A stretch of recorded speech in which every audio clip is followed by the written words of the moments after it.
అందరికీ నమస్కారం అండి. ఈరోజు వీడియోలో అయితే బూడిద గుమ్మడికాయ హల్వా ఎలా చేయాలో తెలుసుకుందామండి. ఈ బూడిద గుమ్మడికాయ అనేది ఆరోగ్యానికి చాలా మంచిది. మనము ఈ బూడిద గుమ్మడికాయ ఉదయం నిద్ర లేవంగానే చక్కగా జ్యూస్ చేసుకొని తాగినా కూడా ఆరోగ్యానికి మంచి జరుగుతుంది అని మనకి వైద్యులు కూడా చెప్తున్నారండి. అటువంటి ఎంతో ఆరోగ్యాన్ని ప్రసాదించే ఈ బూడిద గుమ్మడికాయతో హల్వా అనేది చాలా టేస్ట్గా ఉంటుందండి. కాకపోతే మనం చిన్న చిన్న చిట్కాలను పాటిస్తే ఈ టేస్ట్ అనేది ఇంకా రెట్టింపు అవుతుంది. అందుకోసం బూడిద గుమ్మడికాయ హల్వా ఎలా చేయాలో ఈ వీడియోలో చూద్దామండి. వీడియో చూసే ముందుగా మీలో ఎవరైనా మొదటిసారిగా మన ఛానల్ని చూస్తున్నట్లయితే మన ఛానల్ని తప్పకుండా సబ్స్క్రైబ్ చేసుకోండి. మా ఇంటి దగ్గర అయితే బూడిద గుమ్మడికాయ చెట్టు ఉందండి. అయితే ఈ చిన్న బూడిద గుమ్మడికాయ అనేది పక్షులో ఏవో కోతులో కానీ తుంచేసినవి. అందుకని ఇది వేస్ట్ చేయకుండా నేను ఈ చిన్న బూడిద గుమ్మడికాయతోనే చక్కగా హల్వా చేశానండి. హల్వా అనేది చాలా అద్భుతంగా కుదిరింది. కాకపోతే చిన్న చిన్న చిట్కాలని నేను మీకు చెప్తానండి. ఈ బూడిద గుమ్మడికాయ హల్వా చేసుకునే దానికి ముందుగా ఒక గుమ్మడికాయని తీసుకొని చక్కగా శుభ్రం చేసుకొని పైన చెక్కు మొత్తం నీట్గా తీసి ఆ తర్వాత మధ్యలోకి కట్ చేసి అందులో ఉన్న గింజలను కూడా మనం పక్కన పెట్టుకోవాలండి.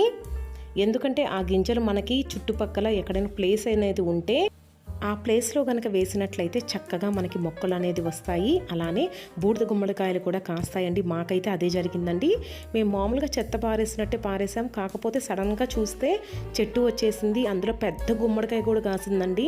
అందుకోసం మీకు ఎక్కడైనా ప్లేస్ ఉంటే మాత్రం వేస్ట్ చేయకుండా గింజలు వేసేసుకోండి. ఇప్పుడు హల్వాలోకి వెళ్ళిపోదామండి.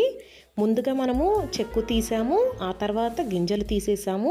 కాబట్టి ఇప్పుడు ఒక సెంటర్లోకి కట్ చేసేసుకొని చక్కగా పీల్ చేసుకోవాలి, తురుముకోవాలి. కానీ తురుముకునేటప్పుడు ఇక్కడ ఒక మిస్టేక్ చేసామంటే మనకి టేస్ట్ అనేది ఉండదండి. చాలామంది చిన్న చిన్న హోల్స్లో తురిమేస్తూ ఉంటారు. అలా తురిమితే అంతా మనకి పిసురులాగా అయిపోతుంది, టేస్ట్ అనేది ఉండదండి. మనము ఎప్పుడైనా హల్వాలు చేసుకునేటప్పుడు క్యారెట్ హల్వా కూడా అండి, మనం చిన్న చిన్న వాటికన్నా పెద్ద హోల్స్లో తురుముకుంటే టేస్ట్ అనేది బాగుంటుంది. ఈ విధంగా పెద్ద హోల్స్లోనే చక్కగా తురుముకుంటే అది నెయ్యిలో వేయించినప్పుడు టేస్ట్ అనేది చాలా బాగుంటుందండి. ఈ విధంగా తురిమిన దాంట్లో చక్కగా వాటర్ మొత్తం తీసేయాలి. ఒక హ్యాండ్ కర్చీప్లో అయినా వేసి కూడా చక్కగా పిండేస్తే వాటర్ మొత్తం పోయి మనకి పొడి పొడిలాగా ఈ తురుము అనేది రావాలండి. నేనైతే చేతితోనే చక్కగా పిండేశాను. చూసారు కదండి, ప్లేట్లో ఏ విధంగా చక్కగా పొడి పొడిలాగా పిండుకోవాలి. ఈ తురుము వచ్చేసరికి నాకు 2 గ్లాసెస్ అయినాయండి. చూసారు కదా, ఈ విధంగా 2 గ్లాసెస్ అయినాయి. అసలు మనం ఈ వాటర్ అనేది ఎందుకు స్క్వీజ్ చేయాలో ఇప్పుడు ముందుగా తెలుసుకుందాము. ఈ విధంగా వాటర్ తీసేసి మనము ఈ తురుము అనేది నెయ్యిలో వేయించుకుంటేనే మనకి టేస్ట్ అనేది బాగుంటుందండి. అందుకోసము ఇంకొకటి ఏంటంటే మనకి కొలత అనేది తెలియాలి కదండి.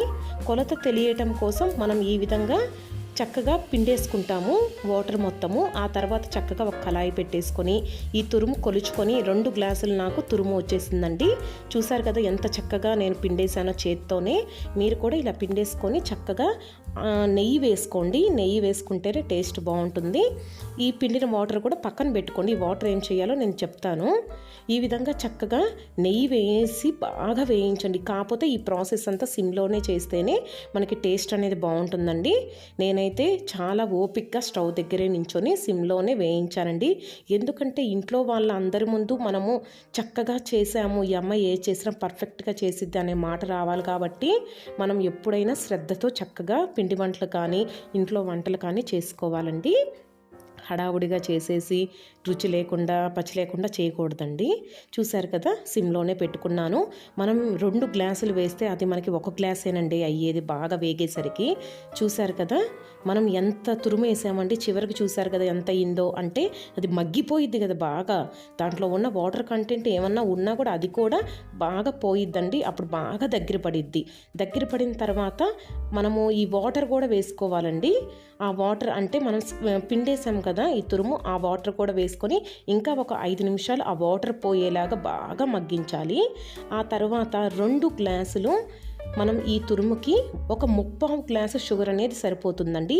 ఒకవేళ ఇంకా మనకి టేస్ట్ అనేది ఎక్కువ కావాలనుకుంటే ఇంకా కొంచెం వేసుకోవచ్చు. ఆ తర్వాత ఈ విధంగా యాలకుల పౌడర్ కూడా వేసుకోవాలండి. నేనైతే ఇంట్లో ముందుగానే ప్రిపేర్ చేసి ఒక బాక్స్లో స్టోర్ చేసుకుంటాను. స్వీట్స్లోకి 1 స్పూన్ వేసేసుకుంటాను. ఈ విధంగా యాలకుల పౌడర్ అనేది వేసుకోవచ్చు. ఎవరికైనా ఇంట్రెస్ట్ ఉంటే కలర్ కూడా, ఫుడ్ కలర్ కూడా యాడ్ చేసుకోవచ్చు అండి. కాకపోతే ఫుడ్ కలర్ యాడ్ చేయకుండా న్యాచురల్గానే తినండి, చాలా మంచిది. ఈ విధంగా మనం చక్కగా చేసుకున్న తర్వాత మనము చూసారు కదండి, ఇప్పుడు ఈ స్టేజ్లోనే మనం టేస్ట్ అనేది చేయాలండి. టేస్ట్ చేసిన తర్వాత మనకి ఇంకా ఏమన్నా షుగర్ యాడ్ చేసుకోవాలనుకుంటే కొంచెం యాడ్ చేసుకోండి, సరిపోయింది అనుకుంటే ఇంక వదిలేసేయండి. ఆ తర్వాత ఈ కళాయిలో చుట్టుపక్కల మొత్తం ఈ విధంగా అనేసుకోవాలండి హల్వా మొత్తం. తర్వాత సెంటర్లో కొంచెం నెయ్యి వేసుకొని అందులో జీడిపప్పు కిస్మిస్ వేయించుకోవాలి, అంటే దించే ముందే ఈ ప్రాసెస్ చేసుకోవాలి. అలానే కొంచెం రాళ్ళ ఉప్పు వేసుకోవాలండి. ఈ రాళ్ళ ఉప్పు వేయటం వల్ల టేస్ట్ అనేది ఇంకా రెట్టింపు అవుతుంది. వేసేసి చక్కగా కలుపుకోండి. ఆ తర్వాత మనకి ఇప్పుడు ఈ హల్వా అనేది ఎలా రెడీ అయ్యిందో, అంటే ఫైనల్ స్టేజ్కి వచ్చిందని మనకి ఎలా తెలిసిద్దో కూడా చూపిస్తానండి. చూసారు కదా, హల్వా అనేది ప్యాన్ నుంచి చక్కగా సపరేట్ అయిపోతుంది. అలానే సైడ్లకి మొత్తం నెయ్యి అనేది రిలీజ్ అయిపోతుంది కదా, చూడండి నిదానంగా. నేను ఇలా అన్నప్పుడు సైడ్కి మొత్తం నెయ్యి అనేది సపరేట్ అయిపోతుంది, అంటే హల్వా అనేది పర్ఫెక్ట్గా కుదిరిందండి. ఇప్పుడు ఈ స్టేజ్లోనే మనం చక్కగా ప్లేట్లోకి తీసుకొని చక్కగా తింటే సూపర్ టేస్ట్ ఉండిద్దండి. మీరు తప్పకుండా ఒక్కసారి ట్రై చేయండి. ఇంకా ఇంత క్లారిటీగా నాకు వీలైనంత వరకు క్లారిటీగా చెప్పాను. ఇంకా ఏమన్నా మీకు డౌట్స్ ఉంటే నాకు చక్కగా కామెంట్ చేయండి, మీకు క్లారిఫై చేస్తానండి. వీడియో నచ్చితే మాత్రం మన ఛానల్ని తప్పకుండా సబ్స్క్రైబ్ చేసుకోండి.